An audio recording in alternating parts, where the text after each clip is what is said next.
Pascal Rouget, bonjour. Bonjour. Alors, vous serez opposé aux socialistes et maires sortants Gérard Caudron, à Florence Barizot de l'UMP, Sandrine Rousseau d'Europe Écologie Les Verts, Martine Berthoulou du Front de Gauche et Véronique Descamps du Front National. Votre temps de parole est de 5 minutes 30 et démarre maintenant. Alors, je vais tout d'abord vous demander de vous présenter, car on sait simplement que vous êtes enseignante. Que doit-on savoir de plus sur vous ?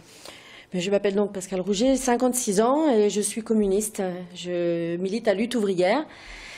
Et donc je mène la liste Lutte ouvrière faire entendre le camp des travailleurs avec Jean-Christophe Leroy, qui est ouvrier à la Redoute et qui se bat actuellement avec ses collègues de travail contre les 1200 licenciements qui sont décidés par le milliardaire Pinault.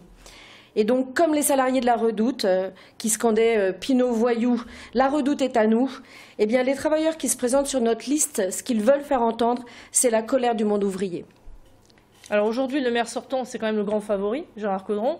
Quel est votre petit plus pour un peu séduire les Villeneuvois et Villeneuvoises qui nous regardent ?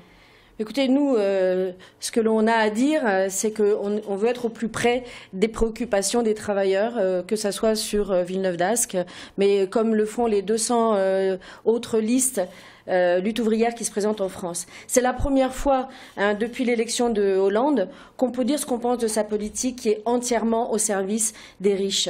On entend souvent dans nos milieux sous Sarkozy, sous Hollande, pardon, c'est pire que sous Sarkozy. Eh ben c'est vrai parce que la crise s'approfondit et Hollande mène la même politique. Avec l'ANI, par exemple, il a permis aux patrons de geler, voire de baisser les salaires. La hausse des impôts, tous les salariés la subissent et il y a des gens qui se retrouvent imposables aujourd'hui alors qu'ils ne l'étaient pas. Le CICE, c'est le contrat impôt compétitivité emploi, eh bien ça permet au gouvernement de faire carrément les poches des travailleurs en augmentant la TVA, qui est l'impôt le plus injuste et qui va peser sur tous les travailleurs, les retraités, les chômeurs. Ça représente 20 milliards de cadeaux au patronat. Alors et justement, là, vous parlez du national, mais en termes locaux, parce qu'on a l'impression, comme les autres candidats de lutte ouvrière, vous voulez lancer un message à François Hollande, mais au niveau local. Quels sont vos projets concrètement pour la mairie de... Mais concrètement, vous savez, les municipalités, elles vont avoir très peu de moyens. D'ailleurs, j'en reviens à François Hollande, il a quand même décidé de faire des économies sur 50 milliards sur l'ensemble des services publics et 10 milliards sur les collectivités territoriales. Donc, tous les programmes locaux, qu'est-ce qu'il en restera lorsque ces moyens auront encore une fois baissé ? Alors vous, demain, si vous êtes maire de Villeneuve-d'Ascq, que voulez-vous proposer ? Eh bien, on proposera des mesures, la mobilisation des travailleurs pour justement interdire les licenciements. Parce que c'est le seul moyen aujourd'hui d'arrêter l'hémorragie du chômage. Et cette première mesure, il faudra l'imposer. Il faudra aussi répartir le travail entre tous les salariés. Parce qu'aujourd'hui, là où il y avait 4 salariés dans une entreprise pour faire le travail, il n'y en a plus que 2, voire un seul. Et il n'est pas juste que certains se crèvent au boulot pendant que les autres sont réduits et se désespèrent au chômage. Donc il faudra obliger les patrons à revenir au plein emploi. Et puis, voilà. Allez-y. Donc ça, c'est le premier point de notre programme. Le second point, c'est une augmentation des salaires. Parce qu'aujourd'hui, les salaires, ils sont absolument insuffisants pour payer les factures qui ne cessent d'augmenter. Les loyers, le gaz, l'électricité, l'essence, l'alimentation, tout coûte de plus en plus cher. Et la fin du mois, elle arrive le 15. Donc, il faut une augmentation générale des salaires, des pensions, des allocations, pour rattraper les pertes accumulées. Et puis, ça ne suffira pas. Pour maintenir le pouvoir d'achat, il faut que les salaires augmentent automatiquement en fonction de la hausse des prix. Et si les patrons nous disent que c'est impossible, eh bien, qu'ils ouvrent leurs comptes.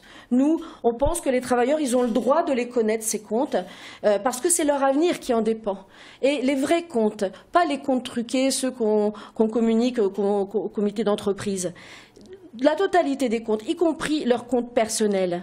Et on sera étonné, je pense, en voyant l'argent qu'il y a, dont on a un petit aperçu, et à côté, donc ces richesses à côté du chômage. Il faut rappeler quand même que la famille Pinault, qui aujourd'hui projette de mettre 1200 salariés de la Redoute au chômage, en 2012, sa fortune s'est accrue de 4,7 milliards d'euros. Voilà. Alors un petit mot quand même, on va revenir à Villeneuve-d'Ascq. Florence Barizot, candidate UMP à la mairie de Villeneuve-d'Ascq, disait que Caudron a été un bon maire finalement, il avait eu un bon bilan. Quel est votre sentiment? Est-ce que vous partagez aussi? Moi, je n'ai pas grand-chose à dire sur le bilan de Gérard Caudron, hein. Peut-être ce qui peut m'avoir choqué, c'est son attitude et ses propos au sujet des Roms.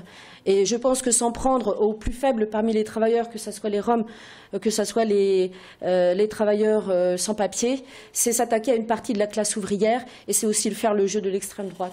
À part ça, voilà, nous, ce qu'on pense, c'est que ça soit la gauche, Caudron est plutôt proche du Parti socialiste, que ça soit la droite, ce qu'on constate, c'est que c'est la même politique qui est menée au gouvernement et que les problèmes vitaux des travailleurs, l'emploi et les salaires, aucun de ces gouvernements ne les prend en compte. Alors, il reste 40 secondes, je vais vous demander de conclure. Très bien. Eh bien, nous, ce qu'on pense, c'est que voilà, le programme qu'on défend, ce n'est pas un programme électoral. C'est des objectifs que les travailleurs devront imposer en utilisant leur poids dans toute l'économie. C'est-à-dire lorsqu'éclateront des grandes luttes du monde du travail, comme en mai 68 et comme en juin 36. Ces luttes, elles se préparent d'abord dans les têtes. Et nous, si tous ceux qui partagent le programme qu'on défend dans ces élections l'expriment, y compris par leur vote, on pense que ça comptera pour l'avenir. Il y a un enjeu national qui est bien sûr de sanctionner ce gouvernement. Il ne faut pas qu'en votant pour les partis qui respectent l'ordre capitaliste, l'électorat ouvrier Merci Pascale Roger. C'est la fin de votre temps de parole. Merci beaucoup d'être venu sur le plateau de Grand Lille TV.